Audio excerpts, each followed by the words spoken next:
11th science biology. Last video में हमने पढ़ा था वर्गीकरण, यानी कि वर्गीकरण किसे कहते हैं। अब हम उसी का एक भाग समवर्ग किसे कहते हैं पढ़ेंगे। समवर्ग किसे कहते हैं? वर्गीकरण एकल सोपान, सोपान का मतलब यहाँ होता है स्टेप से, पद से। वर्गीकरण एकल सोपान नहीं होते हैं, इनमें पदानुक्रम सोपान पाए जाते हैं जो प्रत्येक पद को व्यक्त करता है। समवर्ग समस्त वर्ग की व्यवस्था है, इसीलिए इसे वर्ग की समवर्ग भी कहते हैं। प्रत्येक समवर्ग वर्गीकरण की प्रत्येक इकाई को प्रदर्शित करते हैं, इसीलिए इसे वर्गक यानी कि टैक्सॉन कहते हैं। समवर्ग जैसे जगत, संघ, वर्ग, गण, कुल, वंशज आदि के बारे में व्यक्त करता है। यानी कि सिंपल शब्दों में बोला जाए तो समवर्ग के अंतर्गत आपको यह समझाया जाता है कि पहले क्या आएगा, यानी कि जगत, पहले ये जगत आया, संघ, वर्ग, गण, कुल, इनको स्टेप बाय स्टेप किस प्रकार रखा जाता है ये आपके समवर्ग के अंतर्गत समझाया जाता है। जाति वर्गीकी की अध्ययन में जीवों के वर्ग जिसमें मौलिक समानता होती है।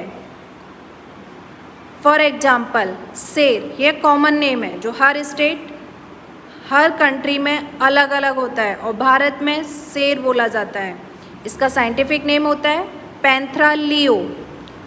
इसमें पैंथरा वंश है और लियो जाति है।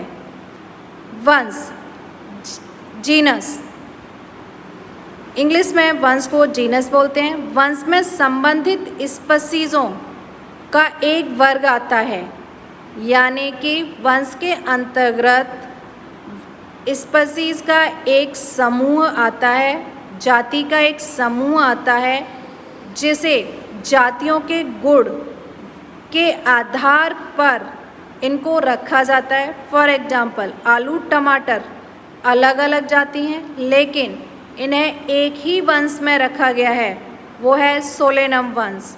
क्यों? क्योंकि इनके जो गुणधर्म हैं वो समान हैं, इसीलिए इन्हें एक ही वंश के अंतर्गत रखा जाता है।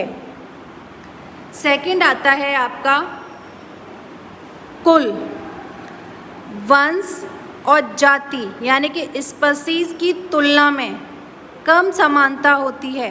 कुल के वर्गीकरण का आधार पौधों के कायिक तथा जनन गुण होते हैं।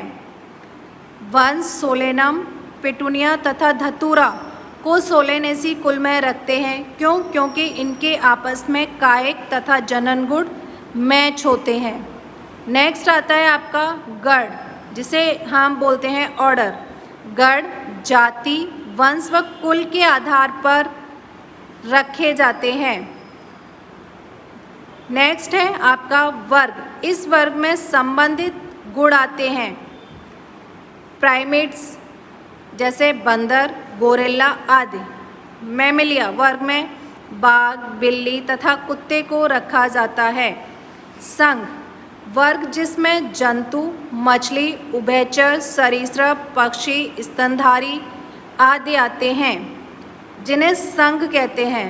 फॉर एग्जाम्पल मोलस्का संघ, स्तनधारी संघ, उभयचर संघ यानी कि उभयचर जो पानी और बाहर दोनों रह सकते हैं। सरीसृप यानी कि जो आपके रेंगने का कार्य करते हैं। विहंग पक्षी जिनमें सिर्फ पक्षियाँ रखे जाते हैं जो उड़ सकते हैं। स्तनधारी जो जमीन पर चार पैरों के द्वारा उत्पादन की क्रिया करते हैं, इसीलिए इनको एक प्रकार के संघ में रखा गया है। फॉर एग्जाम्पल आज मैं बात करते हैं, एक कॉमन नेम लेते हैं, जैसे आपका हुआ शेर। शेर जो होता है इसका वैज्ञानिक नाम होता है आपका पैंथरा लियो, यानी कि पैंथरा वंश होता है और लियो इसकी जाति होती है। हम इसको सर्वप्रथम उसके समवर्ग, फिर जाति, वंश, कुल, गण, वर्ग, संघ के आधार पर वर्गीकृत करेंगे। जैसे कभी आपने अपना नाम देखा है? फॉर एग्जाम्पल, आप किस जगत में रहते हैं? आप किस जाति के हैं? आप किस वंश से बिलोंग करते हैं? आपका कुल क्या है? आपका गढ़ क्या है? आपका वर्ग क्या है? आप किस संघ में रखे जाते हैं? यानी कि ये आपका वर्गीकरण है। मानव का वैज्ञानिक नाम क्या है? मानव का वैज्ञानिक नाम है Homo sapiens. Okay, thank you.